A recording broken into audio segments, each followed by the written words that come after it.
La parole est à Monsieur Adrien Quatennens. Merci, Monsieur le Président. Monsieur le Premier ministre, personne n'était prêt, nous dit le chef de l'État. Peut-être, mais on ne peut pas s'en contenter.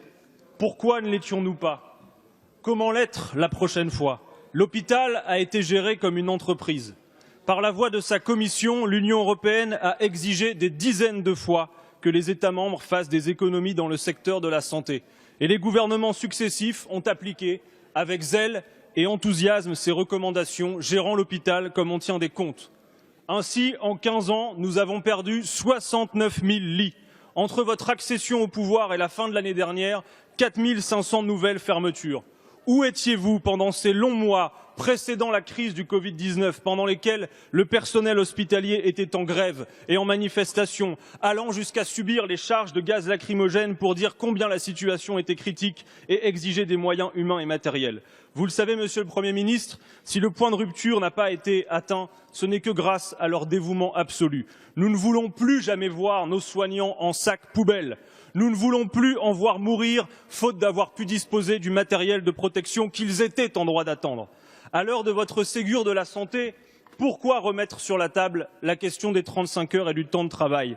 Le personnel n'a-t-il pas suffisamment fait preuve de dévouement et de capacité d'adaptation à vos yeux? S'il doit y avoir un énième plan santé, l'heure est venue de donner suite à leurs revendications. Revaloriser fortement les bas salaires, embaucher et former en quantité suffisante pour soulager les effectifs, arrêter la politique de fermeture de lits et leur réduction programmée, démocratiser la santé en impliquant professionnels et usagers, augmenter autant qu'il le faudra le prochain budget de la santé pour répondre enfin aux besoins en ville et à l'hôpital. Par pitié, en résumé, Monsieur le Premier ministre, reconfinez le macronisme et faites enfin ce qui doit être fait.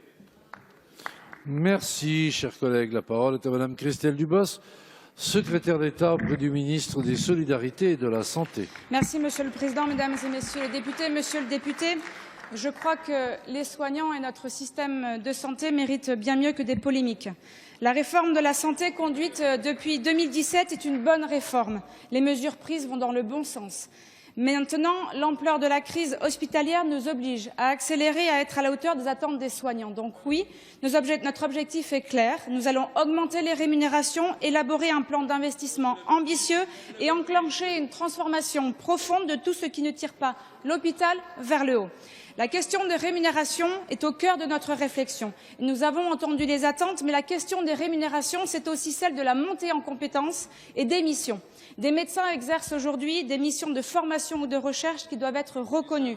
Ils doivent pouvoir faire évoluer leurs compétences, l'ensemble des professionnels doivent pouvoir faire évoluer leurs compétences, leurs missions et de ceux qui le souhaitent. Et le reconnaître à leur juste valeur, il faut pouvoir faire évoluer les métiers aux soins et en les adaptant aux nouveaux besoins de prise en charge des patients. Je l'ai dit, un groupe Ségur national se réunit et est lancé aujourd'hui spécifiquement sur cette question.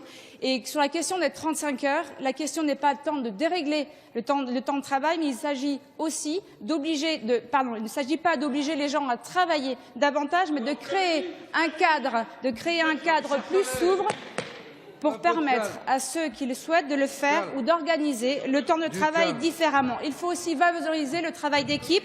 Et ce qu'a lancé hier le Premier ministre et le ministre de la Santé, ce travail qui a été lancé, ce sont 300 acteurs du monde de la santé qui étaient présents hier. Des élus, des représentants des usagers, les ordres professionnels, des représentants du secteur sanitaire et médico-social, les syndicats hospitaliers, les représentants des étudiants, des représentants des transports sanitaires et les conseils nationaux professionnels. C'est tous ensemble que nous trouvons la solution.